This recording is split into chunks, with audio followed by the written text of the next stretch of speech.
A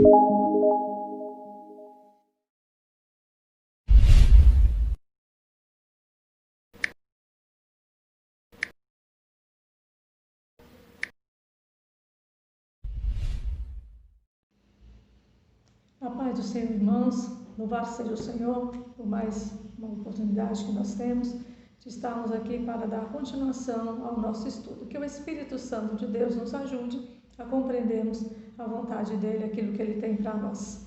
Vamos então hoje estar lendo a partir de 1 Coríntios, capítulo 15, a partir do versículo 12. Vamos falar a respeito da ressurreição, vou estar recapitulando novamente esse texto, que nós vamos falar exatamente hoje a respeito da ocasião das ressurreições, quando se dará, né? Já falamos delas, quais os tipos de ressurreições, mas agora a gente vai estar falando exatamente a ressurreição, as duas ressurreições, a primeira e a segunda ressurreição, a ocasião realmente em que elas se darão, amém? Então aqui em 1 Coríntios, capítulo 15, a partir do 12, diz o seguinte: Ora, se se prega que Cristo ressuscitou dos mortos, como dizem alguns dentre vós que não há ressurreição de mortos? E se não há ressurreição de mortos, também Cristo não ressuscitou. Se Cristo não ressuscitou, logo é vã a nossa pregação e também é vã a nossa fé, a vossa fé. E assim somos também considerados como falsas testemunhas de Deus, pois testificamos de Deus que ressuscitou a Cristo, ao qual, porém, não ressuscitou, se na verdade os mortos não ressuscitam.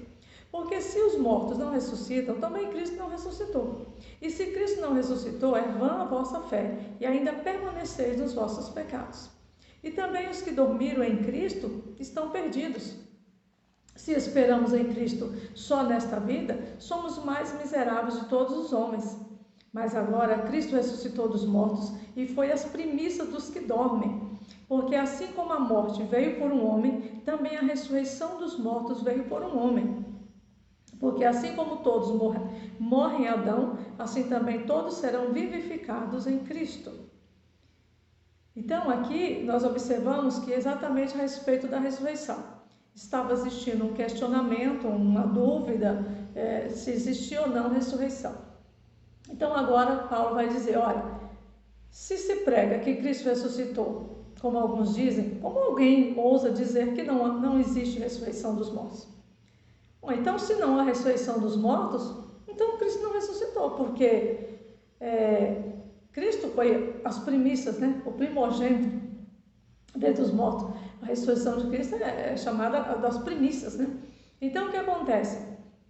Assim, nós somos considerados como falsos testemunhas de Deus, pois testificamos que Deus ressuscitou a Cristo, o qual não ressuscitou, se na verdade os mortos não ressuscitam. Então, se os mortos não ressuscitam, Cristo não ressuscitou, porque na verdade a ressurreição de Jesus Cristo, ela foi quem possibilitou a esperança para todos aqueles que são salvos, para todos os homens, trazendo a esperança, a convicção de vida eterna, ou seja, possibilitou as demais ressurreições. Então, se Cristo não ressuscitou, não tem condição de existir outra ressurreição nenhuma.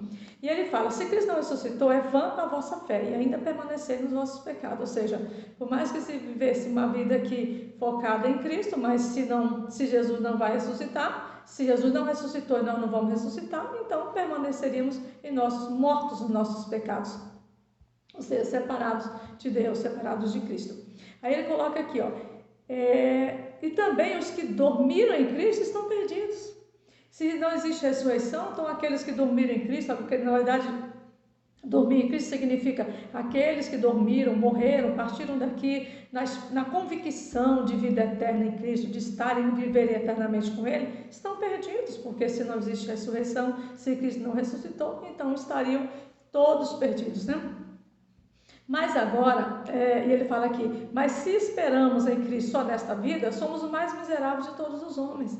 Ou seja, se nós, como nós colocamos, né, na aula passada, se a gente vive aqui, não tem esperança nenhuma de uma ressurreição, se simplesmente a morte vai dar fim a tudo, então, é como ele diz aqui, então nós somos os mais miseráveis dos homens, porque só esperamos em Cristo para essa vida. Esperar em Cristo para essa vida é só solução de problema, bênção, proteção e a eternidade. Então, Paulo coloca que se esperamos em Cristo só nesta vida, somos os mais miseráveis de todos os homens.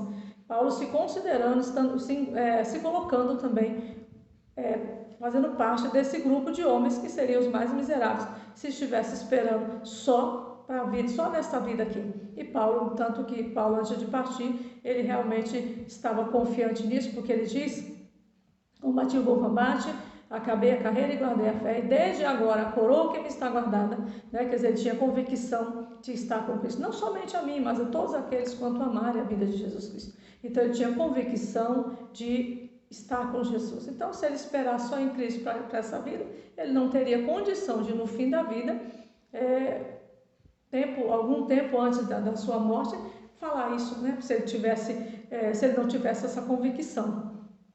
E ele vai dizer no versículo 20: mas agora Cristo ressuscitou dos mortos e foi feito as primícias do que dorme. Que coisa linda, né? Então, olha, Cristo ressuscitou e ele agora foi feito as primícias dos que dormem. Ou seja, primeiro ele ressuscitou, depois os que dormem em Cristo. Nós vamos estar vendo aqui a ordem em seguida, né? Ele vai colocar: porque assim como a morte veio por um homem, também a ressurreição dos mortos veio por um homem. Ou seja, a morte que nós infelizmente temos que enfrentar, ela veio através de Adão, e Cristo trouxe a vida pela obediência de Cristo. Então nós agora temos a possibilidade de vida. Então, através de Cristo nós temos vida, né? Ele trouxe a vida novamente para aqueles que estavam perdidos, né? E ele coloca aqui: porque assim todos morrem em Adão, assim também todos serão vivificados em Cristo. Assim como aqueles morreram, né? Todos em Adão o homem morreu, mas agora Cristo, uma vez que todos morreram em Adão, mas em Cristo, renascidos em Cristo, vivificados em Cristo, todos vão ressuscitar, todos estarão vivos com Cristo, né? E ele coloca, só que aí quando chega no versículo 23, ele vai aonde existe a ordem, né? Acompanha o versículo 23. Então ele fala da ressurreição, fala que assim como a morte veio por um homem, a vida veio através de Cristo. Todos que morrerem em Adão, em Cristo todos serão vivificados. Aí ele vai dizer o seguinte: mas cada um por sua ordem. E aí é a questão. Tudo isso vai acontecer, mas cada um por sua ordem. Primeira parte, versículo 23, versículo A parte A. Primeiro vem quem? Cristo, as primícias. Então ele está falando de uma ressurreição. As ressurreições são essas. Primeiro, cada um por sua ordem. Todas essas etapas aqui, elas são, como se diz, elas estão separadas, os fatos estão separados por um período de tempo. Primeiro vem Cristo, as primícias. Ele já ressuscitou, nós já sabemos disso. Cristo já ressuscitou, já venceu a morte. Como Paulo está dizendo logo no início do capítulo 15, né, que ele coloca aqui no versículo 13, fala assim: porque primeiramente vos entreguei o que também recebi, que Cristo morreu por nossos pecados, segundo as Escrituras, e foi sepultado, e que ressuscitou no terceiro dia, segundo as Escrituras. Então, ele está dizendo, então Cristo já ressuscitou. Então, a ordem é essa: Cristo as primícias, já aconteceu. Cristo já ressuscitou e já venceu a morte. Passa um grande período e agora vem quem? Aí a segunda parte, na parte B do versículo 23. Depois os que são de Cristo na sua vida. E aí, então agora, a primeira ressurreição acontece, que é de Cristo. Cristo ressuscitou, Cristo as primícias, tem um período de tempo, e agora vem quem? Entra quem? Os que são, depois da ressurreição de Cristo, vem a primeira ressurreição, que no caso agora se tratando do ser humano, é a primeira ressurreição. Cristo, os que são de Cristo na sua vinda, que nós já estudamos. Então, o que ele está dizendo? É que, nesse momento, os que são de Cristo são aqueles que dormiram, que partiram daqui, na convicção de viverem com Cristo. Já estavam renascidos. Os que serão arrebatados, os que estarão ressuscitando no período do arrebatamento. Então, primeiro Cristo já aconteceu, passa um período de tempo, agora vem os que são de Cristo, aqueles que estão salvos, né? Eles vão ressuscitarem por ocasião da vinda de Cristo no arrebatamento, que está escrito, que nós já lemos, mas eu quero ler novamente, para nós ficar bem enfatizada aqui, 1 Tessalonicenses, nós já lemos, mas eu quero ler novamente com vocês. 1 Tessalonicenses, capítulo 4, versículo 14. Porque se cremos que Jesus morreu e ressuscitou, também aos que em Jesus dormem, Deus os tornará a trazer com ele. É exatamente esse período. Então, se cremos que Jesus ressuscitou, assim também aos que em Jesus dormem, ou seja, os que são de Cristo na sua vinda. Exatamente aqueles que já partiram daqui, que dormiram na esperança, né, na convicção de salvação, já renascidos em Cristo Jesus. Então agora Deus os tornará a trazer em Cristo, com Ele. Então olha que maravilha, né? Então, no primeiro momento que Jesus ressuscitou, agora quando Ele vier no arrebatamento, para Deus que Deus os tornará a trazer com Ele, com Cristo, como nós já estudamos, né? Às vezes vem todos aqueles que já dormiram em Cristo, morreram fisicamente aqui, mas dormiram porque estão salvos, eles virão exatamente por essa ocasião.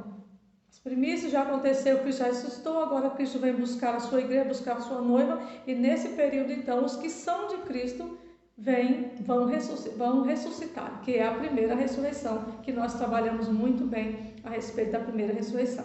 Então aqui está muito claro, porque se cremos que Jesus morreu e ressuscitou, assim também aos que em Jesus dormem, quer dizer, estão renascidos em Cristo, dormiram na convicção de salvação em Cristo, na fé, Deus os tornará a trazer com Ele. E ele diz mais, né? Digo-vos isto pela palavra do Senhor, que nós, os que ficarmos vivos, para a vinda do Senhor, não precederemos os que dormem. Primeiro eles vão ressuscitar. Porque o mesmo Senhor descerá do céu com alarido e com voz de arcanjo, com a trombeta de Deus, e os que morreram em Cristo ressuscitarão primeiro. Então, Paulo está colocando exatamente a ocasião de cada, na verdade, etapas da ressurreição. Primeiro Cristo, as primícias. Logo depois, um período de tempo, vem quem? Vem a ressurreição dos que dormem em Cristo. Ou seja, como ele disse, aqueles que morreram em Cristo ressuscitarão primeiro. Então, é a primeira ressurreição que nós já trabalhamos. Depois, então, tudo isso aqui existe um espaço de tempo, né? Essas etapas são divididas por um espaço de tempo. Olha quanto tempo Jesus ressuscitou. Quando se dará o arrebatamento? Nós não sabemos. Então, entre a ressurreição de Cristo e o arrebatamento, que é o momento da primeira ressurreição dos que estão dormindo e aguardando em Cristo, então ao tempo, que existe um espaço de tempo que separa essas duas ocasiões. Depois, então, da primeira ressurreição, que é dos salvos em Cristo, por ocasião do arrebatamento, então virá o quê? Aí ele vai dizer no versículo, vamos voltar lá para 1 Coríntios, nós vamos estar vendo que ele vai falar a respeito do versículo 24, na verdade já está no versículo 24. Ele diz assim, depois, né, no versículo 24, depois virá o fim, quando tiver entregado o reino a Deus, ao Pai, e quando houver aniquilado todo o império e toda a potestade e força. Então aqui está dizendo que depois do arrebatamento existirá mais um período de tempo, isso é 1000 anos, vamos colocar quase 2000 anos de espaço entre a primeira ressurreição, que é a ressurreição dos salvos, e a segunda ressurreição.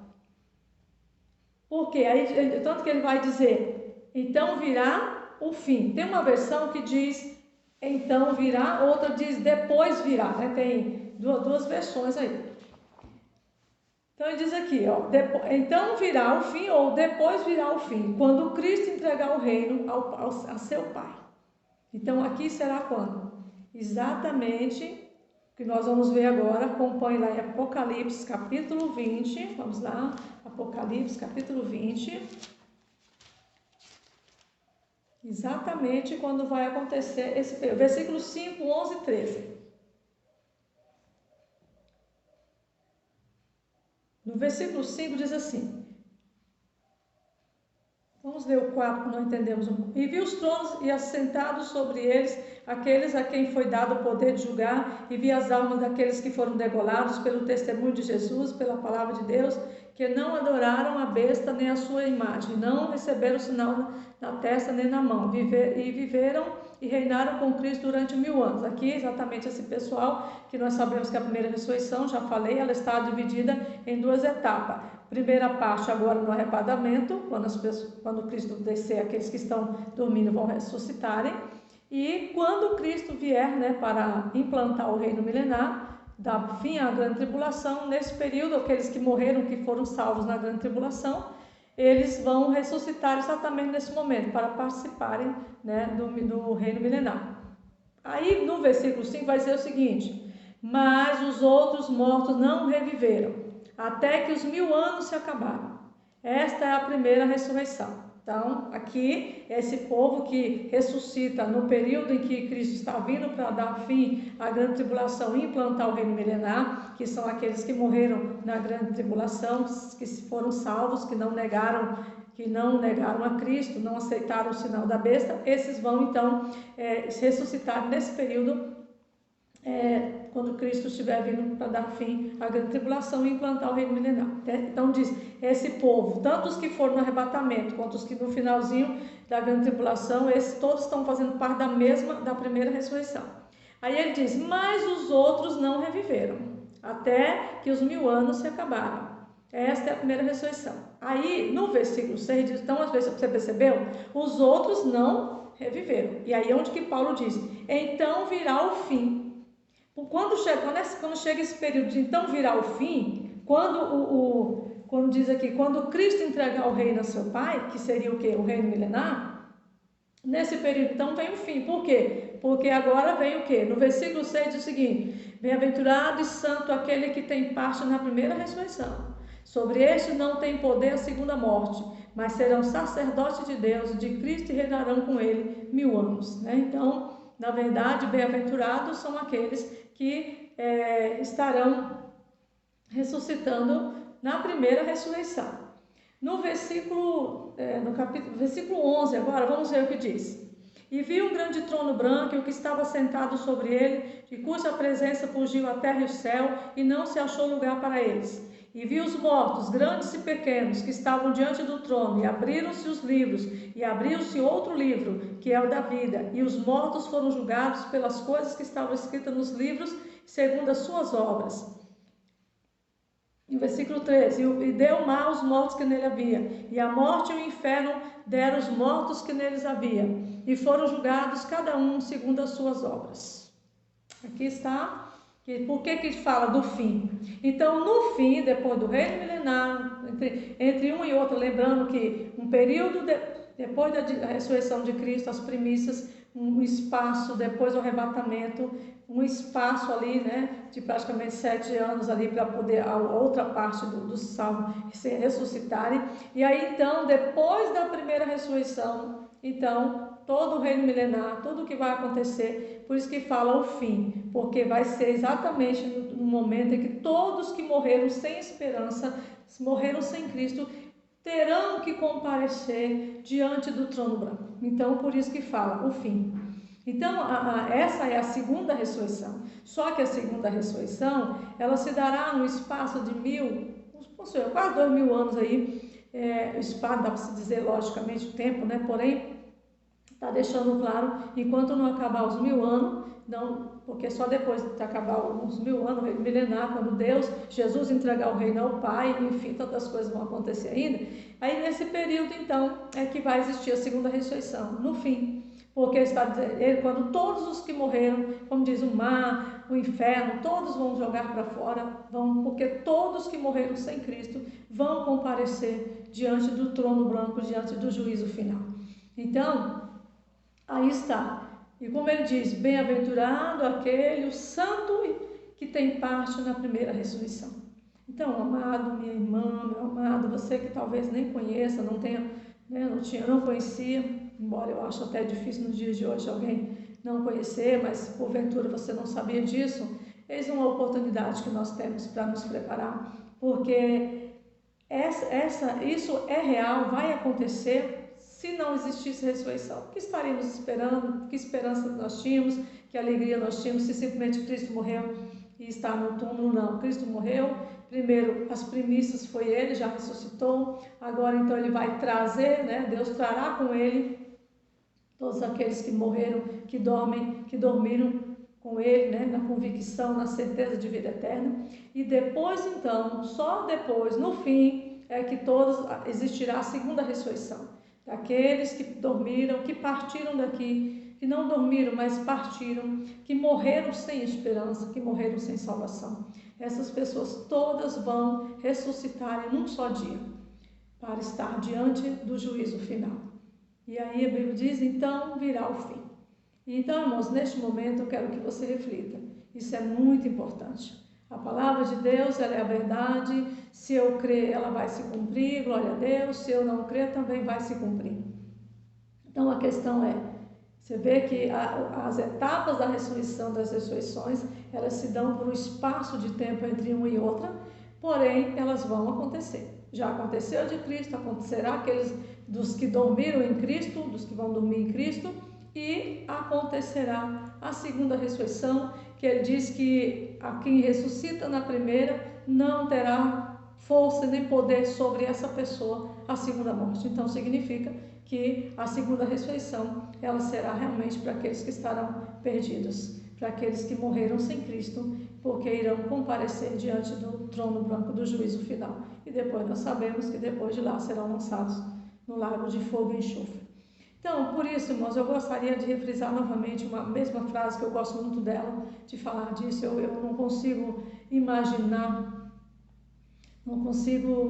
imaginar como o ser humano não atenta para a real situação. Cristo não morreria, Deus não enviaria seu Filho inocente, imaculado, sem nenhum pecado, para estar aqui, passar por tudo que ele passou, se não fosse para nos livrar de algo terrível na eternidade. Então é por isso que a gente deve pensar. Então é impossível que a gente não consiga raciocinar e entender que Deus não daria seu Filho para morrer debalde. Ele morreu para nos livrar, para nos libertar, para nos perdoar, para nos livrar da condenação eterna. Então que nós venhamos atentar nisso. Todo dia, todo instante é um tempo e oportunidade que nós temos de estarmos preparando para o dia, para a ressurreição. Se Cristo nos chamar, se Cristo nos chamar do arrebatamento, estivermos vivos, glória a Deus. Se já tivermos dormido, glória a Deus, porque quando Ele vier, nós vamos, na vinda de Cristo, nós vamos ressuscitar e estar com Ele. E se não estivermos preparados, e aquele que não estiver preparado, que não tem esperança de salvação, só vai ressuscitar na segunda ressurreição, no fim. Então, aí sim, aí é o fim realmente, tá? Então, que nós venhamos meditar sobre tudo isso, que o Espírito Santo de Deus fale melhor ao teu coração. Depois a gente vai estar compartilhando aí algumas coisas a mais a respeito. Agora, já que acontece o arrebatamento, eu quero estar compartilhando com vocês o que vai estar acontecendo exatamente no período da grande tribulação, não aqui na terra, mas com aqueles que subirem no arrebatamento. A gente vai estar compartilhando aí algo muito maravilhoso da parte do Senhor. Que você esteja atento a tudo isso e principalmente que o Espírito Santo de Deus esteja ministrando no teu coração e nós possamos realmente viver toda essa vitória que Cristo tem para nós. Eu quero orar com você, quero pedir que o Senhor te ajude, nos ajude e nós estejamos preparados e essa convicção, nada e ninguém nos tire, como Jesus disse, eis que venho sem demora, lá em Apocalipse capítulo 3, versículo 11, ele diz, eis que venho sem demora, cedo venho, guarda o que tens para que ninguém tome a tua coroa. Então, nós devemos guardar. O que você tem de Cristo? O que você tem? Você tem isso? Você tem essa convicção? Guarde ela. Segure ela, mantenha ela na sua vida. Você tem fé? Você tem uma vida de santificação? Você tem uma vida de comunhão com Deus? Guarde ela. Você tem uma vida verdadeiramente nessa esperança? Guarde isso. O que nós temos de Cristo? Guarda o que tens, para que ninguém tome a tua coroa. E nós sabemos quem quer tomar a nossa coroa. E é exatamente dessas coroas que eu quero estar falando, da coroa que vão estar recebendo aqueles que forem ressuscitados no arrebatamento ou mesmo transformados. O que vai estar acontecendo agora na eternidade já. No período em que o mundo vai estar aqui se acabando, a igreja estará vivenciando, né, três fatos muito importantes, 3 situações muito maravilhosas, que é isso que quero que você esteja compartilhando. Ninguém é obrigado a obedecer e seguir a palavra de Deus ou crer, mas A palavra de Deus diz que nós temos que pregar a palavra de Deus. E está sendo pregada a palavra, está sendo ensinado, que o Espírito Santo de Deus fala ao teu coração. Mas quando a palavra de Deus chega até nós, é porque o Senhor está nos dando mais uma oportunidade de aprendermos dele. Porque Jesus diz várias vezes, 7 vezes no Apocalipse, nós encontramos a mesma frase. Quem tem ouvidos, ouça o que o Espírito diz às igrejas. Amém? Pai, no nome de Jesus, que o Senhor, do teu Espírito maravilhoso e poderoso, que pode convencer, que pode falar profundamente e trazer, Senhor, arrependimento, conversão, transformação. Fala ao coração do teu povo, de todos aqueles que estão ouvindo, da tua igreja. Quem sabe alguém que está ouvindo esse estudo, Pai, que não tem esse conhecimento, talvez nunca entendeu isso, não tem conhecimento da Tua palavra, mas que o Teu Espírito esteja esclarecendo, porque o Senhor tem Tua forma de trabalhar, de chamar para Ti aqueles que Tu queres. Então, Senhor, nós sabemos que o Senhor quer que todo homem seja salvo, mas nós sabemos, ó Pai, que o homem tem o poder da decisão. Então, que o Senhor neste momento esteja movendo, Espírito Santo, trabalhando, convencendo, fazendo as pessoas refletir, desejando, porque a Tua palavra diz que aquilo que o olho não viu, o ouvido não ouviu, né, e aquilo que não desceu ao coração do homem, é isso que o Senhor tem para aqueles que Te amam, Senhor. Então, Senhor, que nós venhamos Te amar, porque o Senhor tem coisas que nós não podemos nem imaginar. Nossa mente humana não tem capacidade de imaginar o que Tu tens para nós, Senhor. Tudo que já temos visto nessa terra, nada é comparado àquilo que Tu tens para aqueles que Te amam, para aqueles que estarão sendo arrebatados, para aqueles que estarão sendo ressuscitados, para aqueles que estarão na eternidade com o Senhor. Muito obrigada, Pai. Fala profundamente, derrama a Tua graça, o Teu poder sobre cada vida, em nome de Jesus.